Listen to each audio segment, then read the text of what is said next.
Good evening, everyone. I'd like to welcome you to the Let's Talk webinar series, where we provide members of the NFXF access to the world's foremost leading experts in Fragile X. I'm Jane Dixon-Weber. I'm the Support Services Coordinator here at the Foundation, and tonight we have Louise Gane here to talk about FXTAS caregiving. Louise is a genetic associate at the University of California, Davis Mind Institute in the Fragile X Research and Treatment Center. She works under the directorship of Rondi Hagerman. Louise began working with patients who have Fragile X syndrome and their families in 1984, and she's currently involved with clinical and research work in the Fragile X disorders. Louise has participated in Newborn Screening Project as part of the Fragile X Center grant. Her research interests also include patients diagnosed with FXTAS and their spousal caregivers. She's also actively engaged in research pertaining to Fragile X syndrome and carriers of the premutation. She lectures nationally and internationally and presents at scientific conferences and family-friendly forums. She's authored and been included on many scientific publications, and she's on the National Fragile X Scientific and Clinical and Advisory Council and the Research Consortium, and she is a past member of the board of directors. And Louise, welcome. Thank you, Jane. And I want to thank everybody who I see at the bottom of my screen who have signed up and are interested in what I'm going to talk about. So thank you. Okay, we'll begin the presentation from Louise, and then for the second half of the webinar, we'll do question and answer. So you want to use the chat bar on the side of your screen to submit your questions, and this is the only way to submit questions. If you're on the phone, you won't be able to do that. Your line will be muted the entire time of this webinar. So with that, Louise, take it away. And wish me luck. Okay. And good luck. Thank you. What I'm going to talk to you about today is addressing caregiving needs for a loved one with FXTAS. I see in the list that there are a number of people that are daughters of people who have FXTAS, but if you don't mind, I'm mainly going to direct the talk towards spouses and partners, but anywhere I say spouse and partner, it also applies to family members, so bear with me. So I'm going to start with a caveat and cautionary note, because what I'm going to talk about a lot of people may find is very sensitive information, and some people can find it upsetting. Hopefully it's informational, and so you can learn a little bit about what is involved with FXTAS, caretaking, and steps that you may do to help the loved one who has FXTAS. I'm also going to generalize, so please excuse any generalization and overlook those things that may not apply to your situation.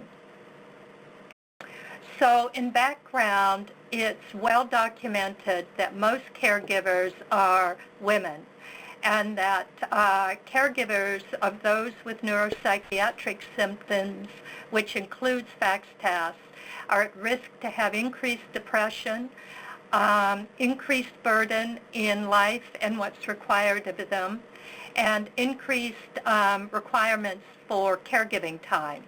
Often the spouses or partners of those in particular who have FXTAS are caregiving alone, and this is what can really create an additional and major burden. Just as a quick overview from Deb Hall's 2012 paper, and I think the National is going to make this available to you, FXTAS is considered to have age-dependent penetrance, which means that it does show up the clinical symptoms until age 50. Now, age 50 is what we use, but it's not a black and white hard age set.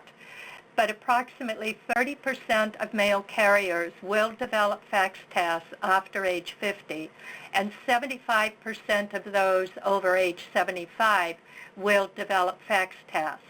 Now, not everyone develops FXTAS who are carriers of the premutation and are males, so that's really, really important to remember.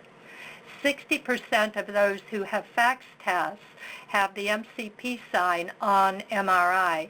And you may have read about the MCP sign, and Dr. Hageman always gets mad at me, but the way I see it is in the cerebellum at the back of the brain.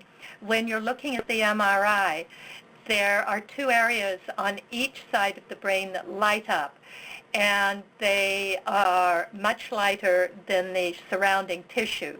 To me, they look like butterfly wings, and that's the MCP sign. So when we see that, then we can say, yes, that person has FXTAS.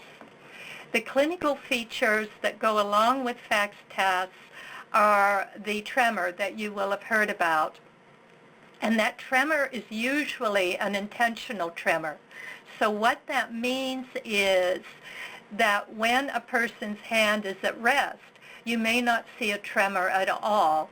But when you go to pick up a pen, you can see the hand increase shaking and then get much worse in the tremor when they're holding the pen or trying to write. And it can also apply to reaching for a glass of water or a cup of coffee, and you see the tremor increase. Tremor is pretty much a classical finding of FXTAS, and so are the balance issues, gait ataxia.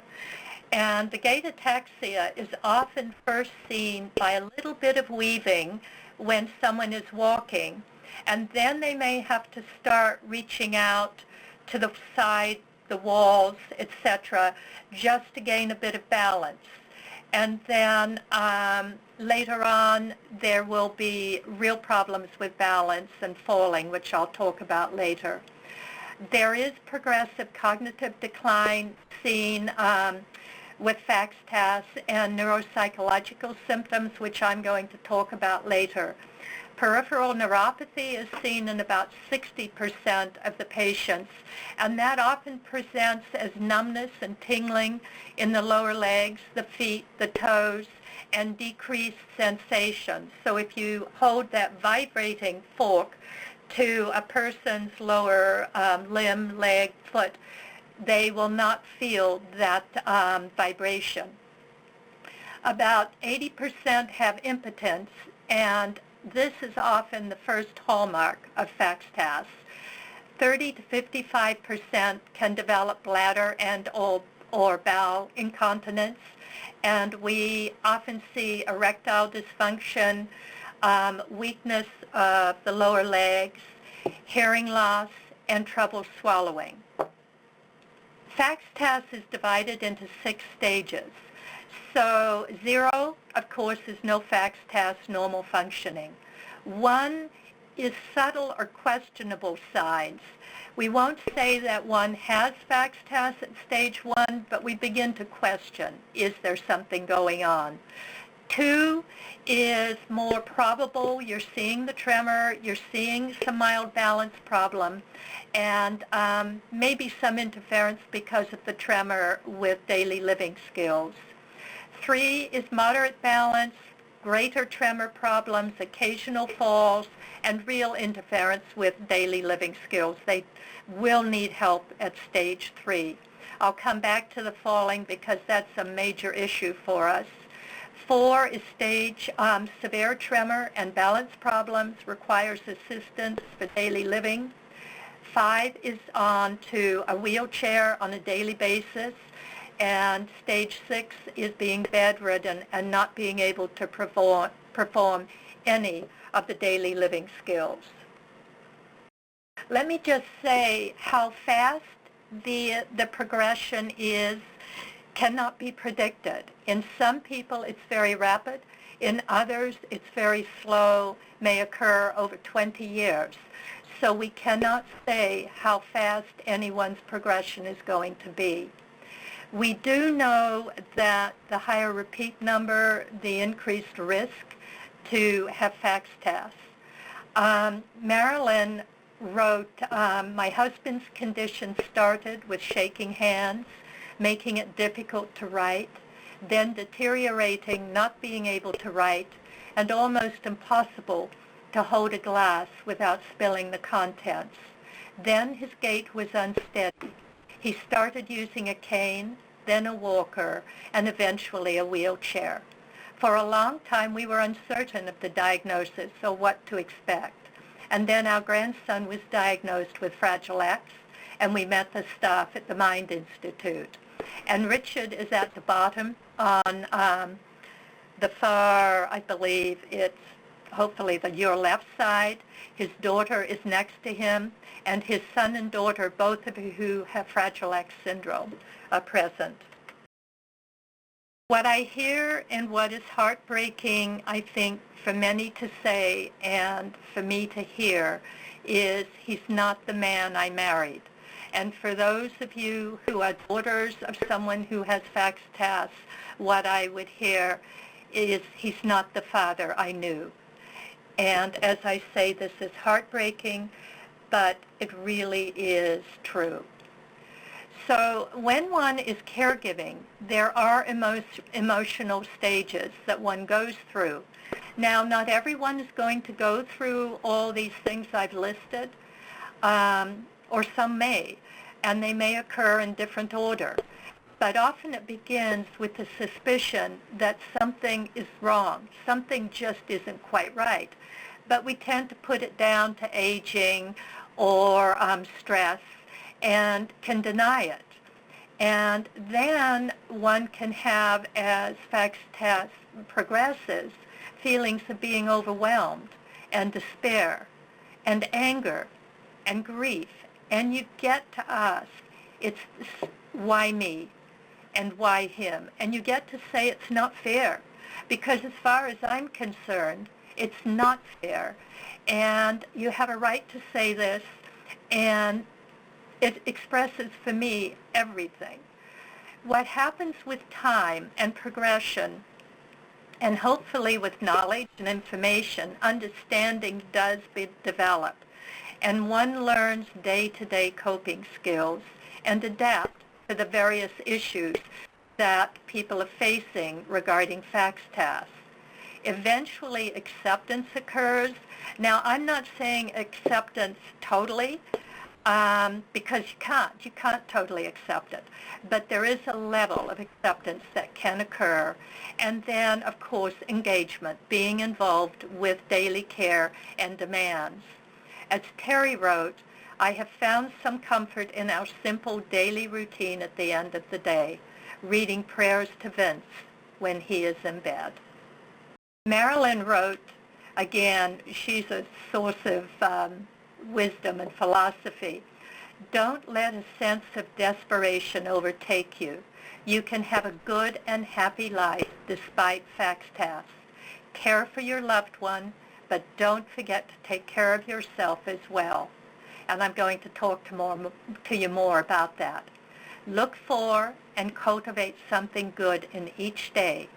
And keep connected to your family and friends and build a support system. And I'm going to talk about that too. It's so important.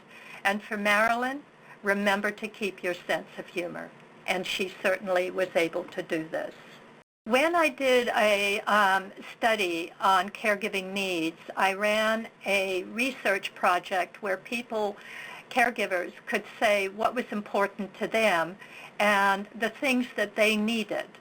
And what I heard and what was the most important support needs were contact with other people who have experienced the same situation. And what I find is that spouses and partners of someone who has FXTAS are very much alone. I think daughters, too, and other family members feel isolated. And it's very hard to get involved with someone who understands what you're going through.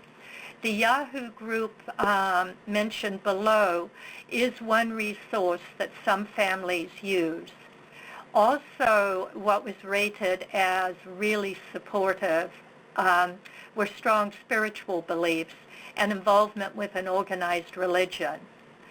What caregivers were asking for is truth. They want to know what is the future. What can they expect? And how can their partner with FXTAS, father, husband, be helped? And what happens is when they meet professionals, professionals often don't want to say the truth. They want to soft pedal it. And when I meet and talk with people, I am honest. And I do let them know what to expect. I can't predict. I'm not God, but I can generalize. And this is often helpful because if you know what to expect and how you can help and how you can plan, then you can get understanding and control and move forward, and everyone benefits. There is a caregiving guide, and it's very simple, but sometimes it can be very, very hard to do. So it's really important, as Marilyn said, to maintain everyday social supports. Now, family is one of those supports, but often the grandchildren of the person with FXTAS have fragile acts, and that takes a lot of a family's energy.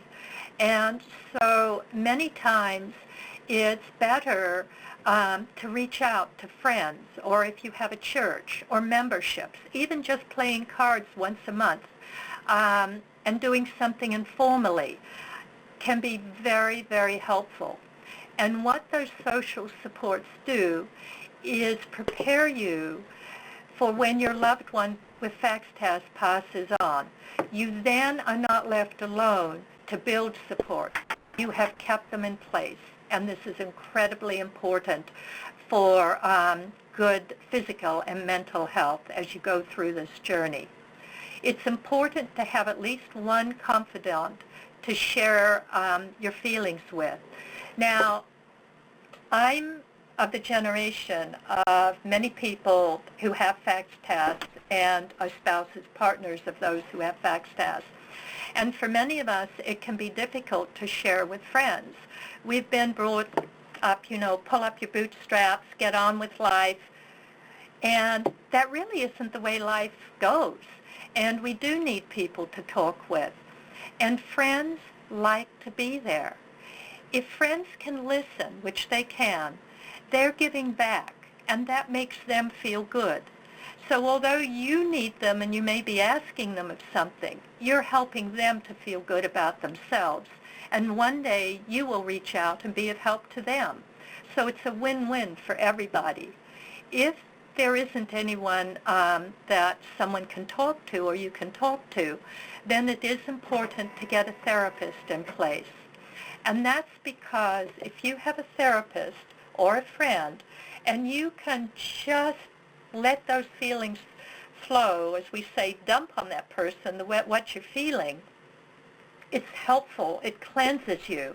And by letting those feelings out, you become a better caregiver and a better support person and much more effective. So it's okay to share and let everything out. It's important as a caregiver to bring in respite care. Respite care allows you to get out of the house, and you need to do this. We often use an antidepressant short-term because if you're feeling depressed and overwhelmed, then it stops you from being effective in the role that you need to be. And a lot of people my age don't want to take medication, but then I get the letters and emails thanking me that they did try it, and it makes a help because it helps them to be more effective in the role that they have taken on. I believe that anyone should live life without any regrets, but when you have someone in your life who has FXTAS, this is really, really important. As time goes by and less functioning independently can be done, you want to look back and you want to have those memories. If you've always wanted to travel, then you do it while you can. You don't wait till tomorrow. You want to fulfill those dreams that you had for after retirement or when you were 70.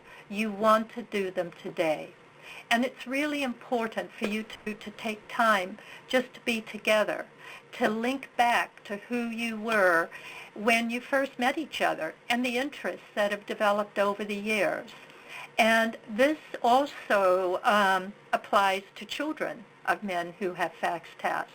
It's important to do those little things that you always thought you would do with your father and get to know him better so that you too can later have no regrets, that you really got to know him as a person. And always, always live for today. Not think about what happened yesterday, not look to the future with fear, but live for today and appreciate it. It brings about health and caregiving. With FXTAS, one of the hardest things is a change in roles. People, the age of people who have FXTAS and their spouses have been brought up that their husband or partner is going to take care of them. That's just the way society taught us. Now, admittedly, things have changed. We have jobs, and we are more independent. But still, we've been brought up with that expectation. And all of a sudden, the roles are changed, and he is no longer taking care of you. What you're doing is taking care of him. And often, it's not a role you wanted, and it can be a role that you resent. And you can feel really sad and angry about this role. But eventually, again, there has to be and is an acceptance of the change. It doesn't come easily, but it does come. As Terry said realistically, there were times when I was tempted to run away. And I think that's just being honest. Mobility, huge issue in FXTAS. There are two things that men don't like. One is using a support to get around, like a cane. That's hugely difficult for many, many men to accept. And the other one is driving, which I'm going to talk about in a minute. But usually the mobility devices are progressive, from cane to walker to wheelchair, and then bed. The importance of using mobility devices is that without them, and with the balance issues that are seen with FXTAS, the man can fall. And in falling, you can break your bones. It's just the way it is. Broken bones require surgery. Surgery often requires anesthesia. With surgery and anesthesia, we often see a rapid downhill course with FXTAS.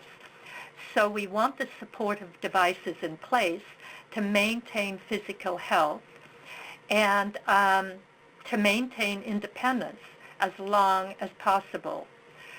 Often when the men don't want to use canes, I explain that when I got to a certain age, I was in a store that had a lot of canes. And I was looking them over, not thinking, and I realized that canes are sexy. And then I remembered my patients with FXTAS. And I realized that canes at this age can be sexy. They can be carved. They can be very, very much an expression of your personality. And it's important to remember these things as you're introducing mobility devices to your spouse. This is Peter, and he's using his cane. And without his cane, he wouldn't be able to enjoy the beautiful surroundings and have his feet in the sand. Later, Peter moved to a walker, and he's on a cruise in this picture, and he has the cruise director in his walker, and as you can see, he's a romantic guy, so he's dancing, and he's kissing her. But again, positives, not necessarily negatives. Driving. This is a huge one for men, and for any of us. If we were asked to give up our ability to drive, then independence is taken away. And so it's a very, very emotional decision to stop driving. However, it is a practical decision, and I'll talk about that in a minute. The decision has to be handled with sensitivity when it's introduced and talked about. We often begin with restricting the driving to only the patient or the person with FXTAS in the car. absolutely no children in the car. That's an absolute. It is medically indicated when they stop driving. They become a hazard to other people and themselves on the road.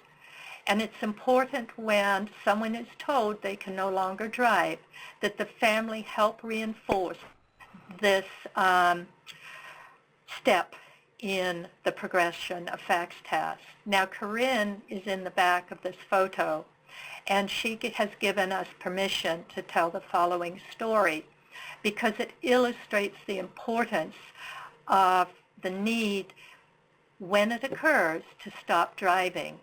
We had seen Corinne and her father and mother at the Mind Institute, and we had been very firm that her father was to stop driving. However, Corinne's mother didn't want to tell her husband that he should not be driving because he was very resistant, and Corinne was going to really start carrying this through, but she didn't get a chance to. And 2 months later, her father was driving in the mountains with his sister and with his wife, and for no reason, he went over the median and down the mountainside. He killed his sister. His wife was in a coma for 3 weeks, and one of his legs was amputated. And we've had other people who have driven who have had accidents. So with Corinne's permission, I show you this picture. All the pictures I'm showing, I have permission to show and the quotes to use. Now, what can be very confusing is that men with FXTAS can become very, very disinhibited. And there's a reason for it. When you see the changes in the brain, inside this red circle is the insular. And what you would see normally is a very clear gray structure within this red circle. But what we have here is diffuse matter on each side. And when we see that in the insular, it tells us that that patient is most likely going to be disinhibited and say and do things that are unpredictable and outside the character that you would expect him to have. So you can see real irritability. And this means that a partner can come into the room and say something, and her husband can just snap back and be plain nasty. And it's very, very confusing because he was never like this. Why would he do that?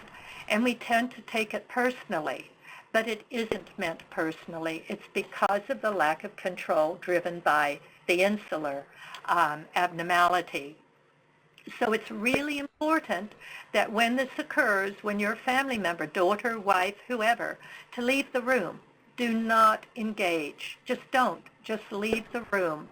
And what will happen is 5 minutes later, he usually forgets that he even said anything nasty. He can be unpredictable. It can be very confusing. I've talked about the need to understand and patience, the need to disengage and do not personalize. We all tend to personalize. And when this happens, we do personalize it, and you just can't. It's physiological. Examples are, one man had always talked about buying a truck. And what did he do? One day he drove up in the driveway with his truck. He always would have talked to his wife about making such a big purchase, but he was disinhibited. A number of our patients take up gambling on the internet, and one man lost $200,000 of the family savings. So it's really important to understand that this is part of that disinhibition. Another man was overheard on the phone providing private details about his life to a matchmaking company. So his wife got on the phone and said he's married and slammed down the phone. The next day, he was booking a cruise and giving personal information. His daughter overheard him. There can be sexual acting out, totally inappropriate. That would be unexpected. And there can be increased aggression. We usually don't see that, but it does occur. We see changes in behavior besides the disinhibition, and that's because you have the white matter changes in the brain. Now, everybody as they age have white matter changes. But what happens, you can see here, to this one, much more progressed, much greater white matter disease. And the ventricles have gone from smaller to larger. And again, this is white matter cause. So when these things occur, you can see the men, no matter how gregarious they were, start to isolate themselves from social activities and withdraw from the things that they like to do, play cards, go fishing, whatever. You'll see increasing fatigue, and often this can help because then it helps them to stop driving because they get tired driving. So they'll ask someone else in the family to drive for them. You'll see increased TV viewing and often nodding off while watching TV. And then you'll see morning and afternoon naps. And what can happen as these things progress, the man may not want you to leave the house. They may want you there all the time. And this is really important when you not listen and you go and have your own outside activity. You must make sure that you're not being blackmailed. As Dorothy wrote, these days more often than not longer than 24 hours. These days are physically and emotionally draining as you see the one you love slowly but surely lose the amazing talents and abilities that once filled each day. The nights offer no respite either, as confusion and delusional thoughts often creep in. Now, not everyone has confusion, delusional thoughts, but these can happen. As you go through the journey, it is important to plan for life with FXTAS and try and anticipate what may happen. And this is why it's really, really important to have the truth and to know what may happen. So with using walkers and wheelchairs, it is important to look at transportation needs. I didn't write it down, but it's important to look at the housing situation. Is it a two-story house or is it a one-story house? Often the house needs to be sold so that one can move into a smaller one-story housing accommodation. You've got to remember the balance problem. So although he may think he can go up the stairs just fine, you will see that he can't. And so moving to a one-story house works for greater safety. Again, no falling, no surgeries. It's important to plan for future medical care and possible hospitalizations. Some of the people with FXTAS become very immune compromised, and so they need hospitalization. Or if they have the swallowing problems, they may need hospitalization. Long-term care needs to be planned for. And so while you can, it's good if the family can discuss, do you want home health care? Or would you rather have care in a long-term care facility? Families make independent decisions, but it's really, really helpful if the whole family can make the decision rather than just the spouse. And eventually looking at hospice care. Will final days be cared for in hospice, or will they be at home? Now, let me just say, when people think of FXTAS, they often think of Alzheimer's, and that's not how I think of it. I have been to many states, many nursing homes, many homes, and seen people with advanced FXTAS. And I talked to Deb Hall about this because she's very familiar with FXTAS too, and she agreed. It's different in that the men with FXTAS do retain memories. So on good days, you can talk about people that you have in common. You can talk about those memories because they are retained. So it's really important to differentiate. As a caregiver, it's important to know what insurance plans are in place, what Medicare covers, what other coverage you may have. Healthcare directives need to be in place. And if you're not sure what your situation will be, then get on the internet. Anticipate, look and identify what resources you need, and get on all wait lists before you need them. The reason being is if you don't need something, you can remove yourself from a wait list, but if you're not on it, you may never get that service. So as Norma says, I was determined to take care of my husband of 54 years in our home.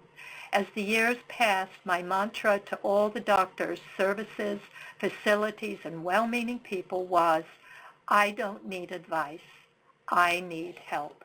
And I think many, many people can echo those sentiments. Terry wrote, the hardest part of my husband's being stricken with FXTAS is that he will never again buy me roses. We went into the grocery store past the flower department. I pushed Vince's wheelchair right in front of the roses. I prayed that he would get me just one rose, but he can no longer think to get me a rose. I started crying until a kind older woman hugged me. She calmed me down. We went down the Band-Aid aisle. Vince directed me to a box of large bandages. He remembered that I had said that I had needed them for my sprained finger. Vince gave me a gift after all. So there you see, that memory was there. Maybe not the way Terry wanted it, but the memory was there, and he knew what she needed. And one has to plan for life after FXTAS. The financial planning is really, really important, and men my age often don't want the wives doing the financial planning. And if that's the case, it's really, really important to be involved on all financial matters. If you're not, with time, you may see bills being ignored or not being paid on time, or the right amount not being paid. And so the more you know the bill situation and what is needed, then the better off you both will be. It's really important to be involved with a financial planner and with an attorney so that you can update financial planning, update wills. This is important because different states have different death penalties, etc. So unless you have something in place, the spouse can lose out what was thought of as being her financial support after her partner passed away. Again, we've talked about planning for life after FXTAS, keeping friendships and social circles, and reaching outside the family, as well as getting family support. We at the Mind Institute really ask for tissue donations.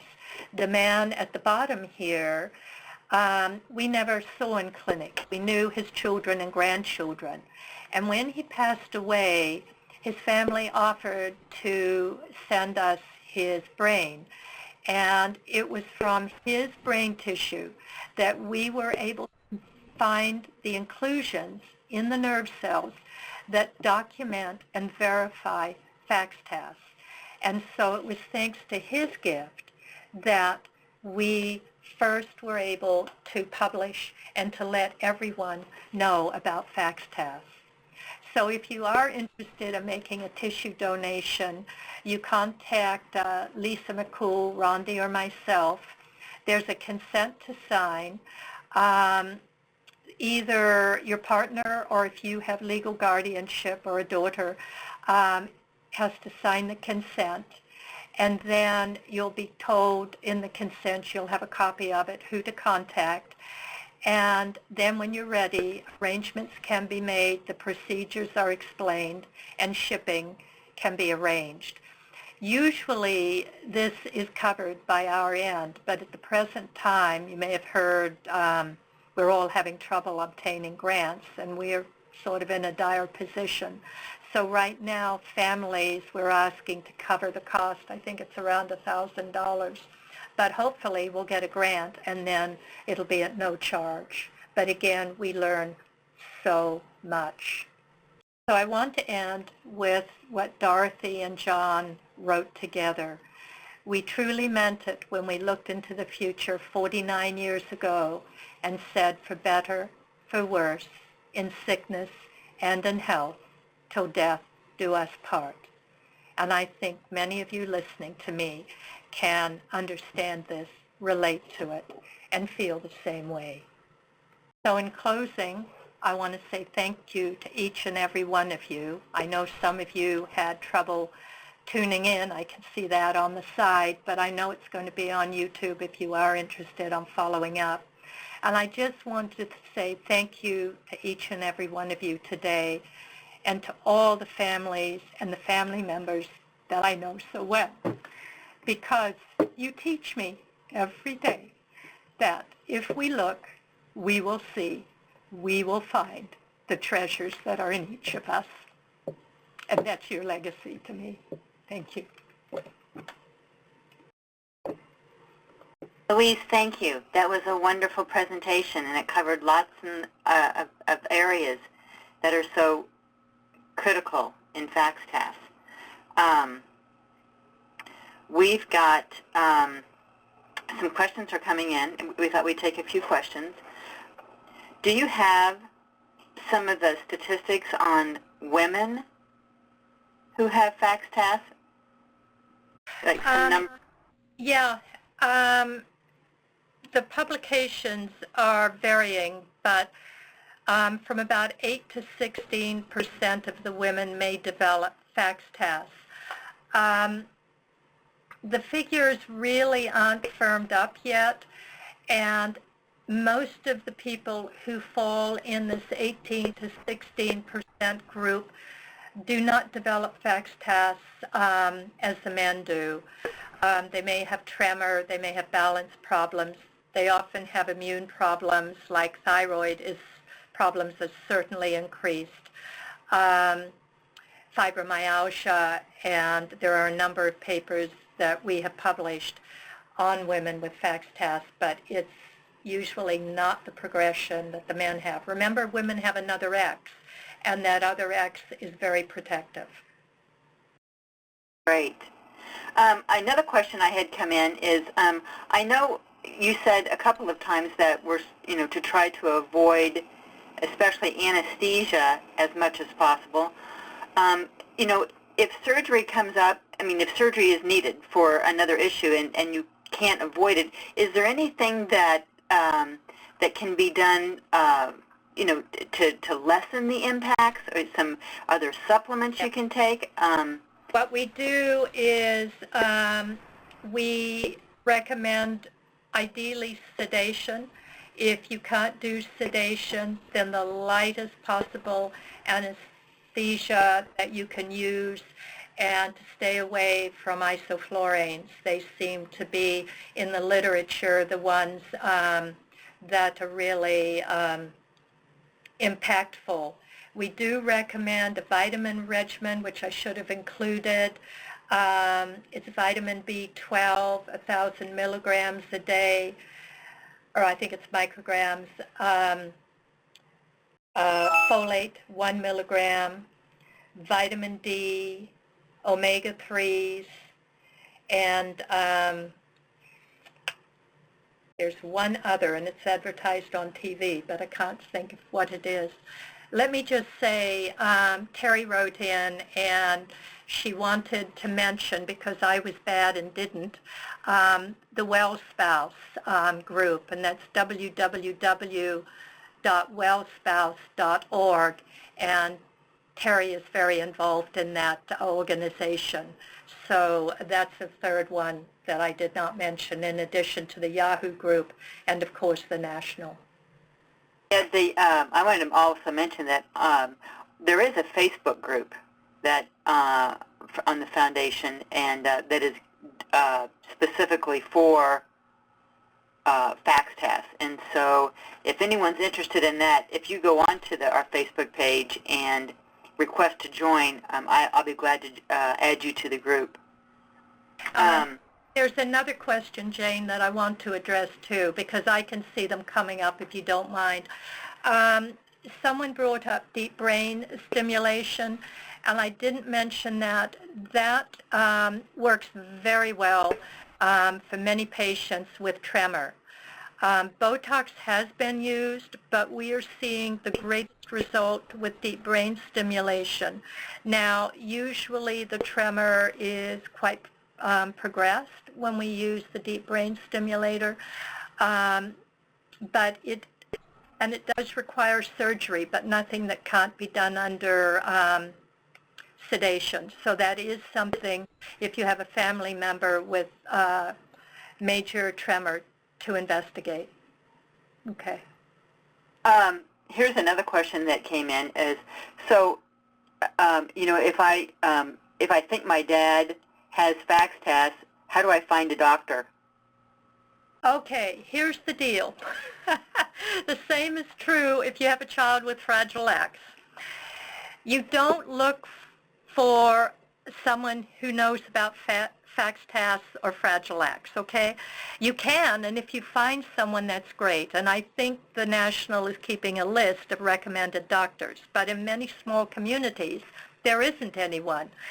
So my belief is you look for a doctor who is willing to listen to you, is willing to learn from you, is willing to read articles, and to apply what they learn.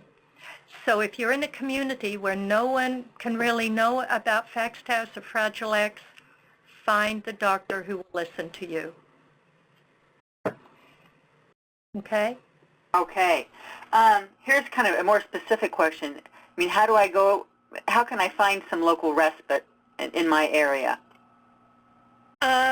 Well, Spouse, that organization will be very good in answering that question. Every state, every community is different, and so I really can't answer it. But I do know that locally in your county, there should be someone providing it. But again, I would try Well Spouse because they are very well networked. Perfect. Okay. And is that true for some of the equipment that I might need to, like a walker or a wheelchair? How would I find that? Again, Medicare covers some of it, I believe. And sometimes I really don't know. I think your doctor should be able to help you. And again, I would go on the internet. But I really don't know the answer. I think it's a matter of pursuing your resources. But Okay. I do think Medicare can cover. And again, Well Spouse and the Yahoo group may be able to answer that question.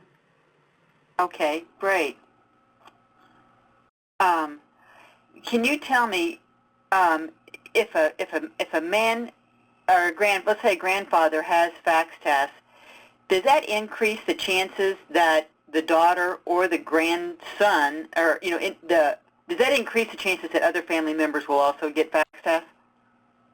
Are there studies on that? Yeah, that question comes up all the time, and we're trying to tease this out. And there may have been things written yes and no. Not that familiar, but I'll tell you what I do know is right now we're not sure. And we keep saying we have over 1,200 pedigrees, so one family member identified with the pre or full mutation. And we keep saying we're going to look at our pedigrees, and other centers do too. But I can't answer it. There's nothing right now that really says yes or no. We're also trying to look at, does FACS-POI influence risk for you or family members to have FXTAS? And we don't know the answers there. What we do know is that people with the pre-mutation have increased levels of RNA, and those increased levels of RNA, DNA makes RNA, which makes protein, and RNA is in the cell, and carriers have increased levels of RNA. And that is what leads to the problems with FXTAS and other difficulties we believe that are being seen. How often do you have a man come in who's diagnosed with FXTAS, who then ultimately his grandson is diagnosed with Fragile X syndrome?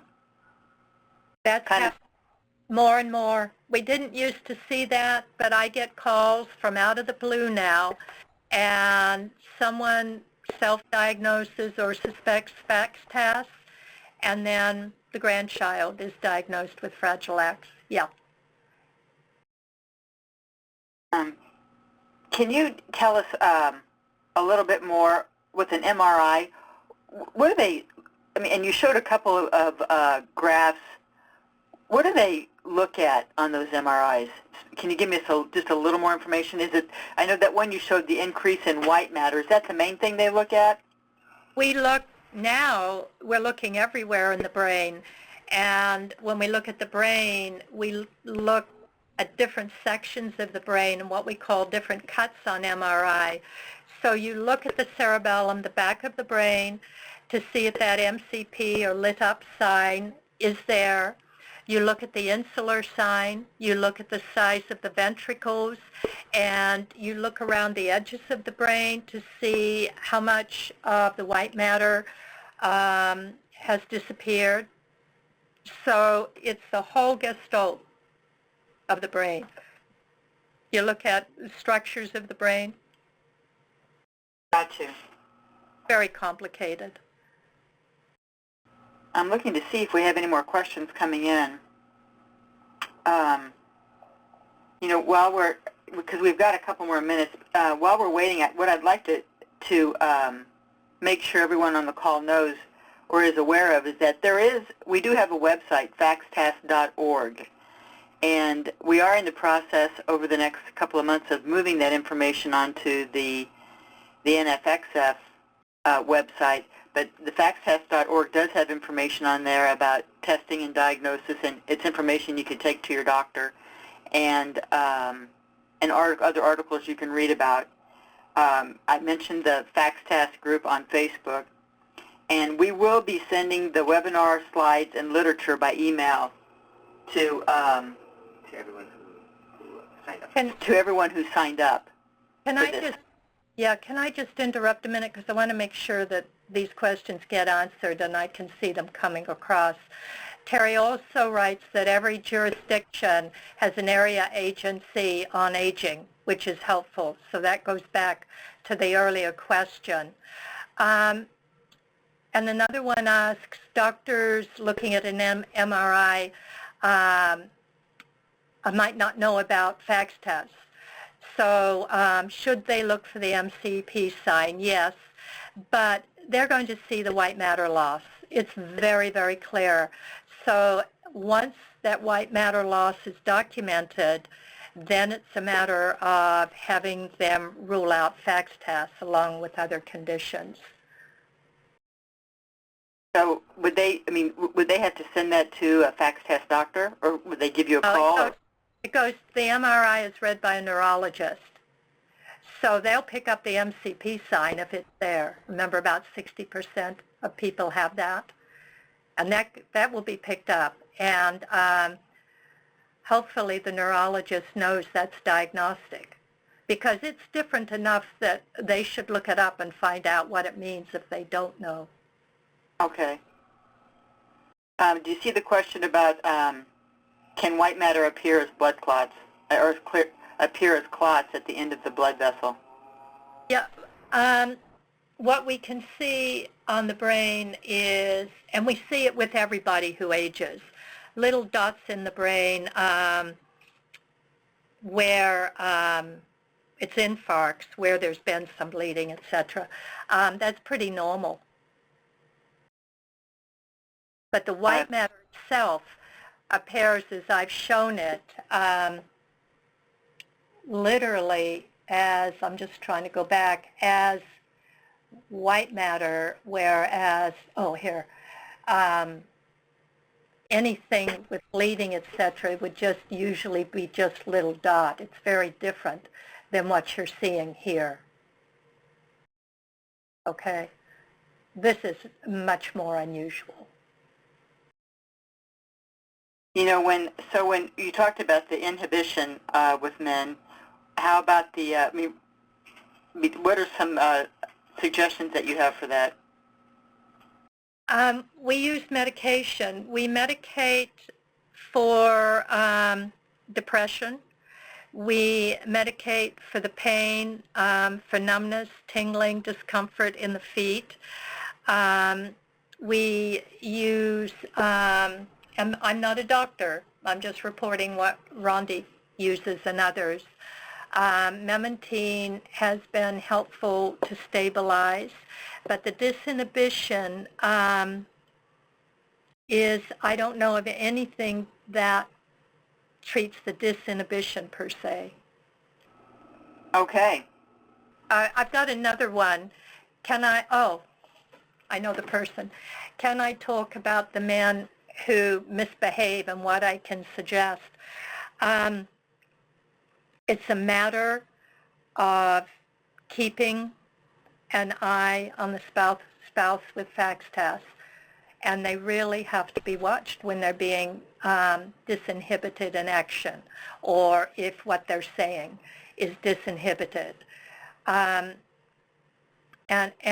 steps have to be taken. I mean, it's an extreme, but one man, an architect, went to the bathroom and came out with the toilet seat around his head. Now that's disinhibition, so the family coped with it by no longer taking him to the restaurant. And so it's a matter of looking at what's being done and how you can avoid those behaviors or being put in that situation. But it's very difficult. There is no black and white answer. I think it's really, really hard when your husband is doing something that's so out of character. Here's one. Yeah. I can't quite read the end. It said, how long should the Namanda, and I think it's be taken. I just can't quite see. Yeah, how long should it be used? Yeah, we say to keep on using it. For many it stabilizes, but we do continue use because it is used in other conditions. And it's one of the best meds that we have right now. And there's another question that says, are we doing research now with the premutation women that may show signs of FXTAS? In fact, we've been writing grants on this and other researchers too, and it's one of the frustrating things. We're not getting funding. So, you know, we know because we see patients, people, all of you out there are great because you talk with us. Email is best. But we stay in touch and you stay in touch, and that's how the research happens informally now because we're not getting funding. Well, Louise, it's the top of the hour, and I think that we should go ahead and wrap it up. I'd like to thank you. Thank you for taking the time and sharing this information with us, with all the families. It's a tough subject, and we appreciate you. And we appreciate you taking it on and talking to us about it. You know, I want families to know that is there. You know what? Let me just do one more thing. A question came in, and then we'll finish up. Is there any encouraging news on any new drugs? Can you give us some words of wisdom, Louise? We're really excited, and we've been trying for a number of years to get a drug, allopregnanolone, in trial. It's called shortened version because it took me months to learn allopregnanolone. We call it Allopre. And it's a GABA, I think, A agonist. And that looks very promising, and it looks like we are going to get funding to use it.